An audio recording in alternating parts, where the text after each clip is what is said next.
Zaman çok etibarsızdır. Kimler gelir, kimler gedir. Ecel menem diyen çok insanı yoldan edir. Cahil insan çok güvenme devletine, ne varına. Feley senin kimlerinin necə çıxıb axırına. O verilen var dövlətin her birinin hesabı var. Payladınsa xoş halına, əsirgəsən əzabı var.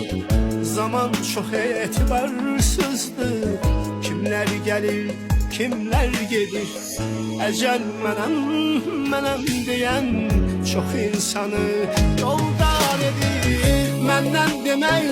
Menden demək Allah sana olsun.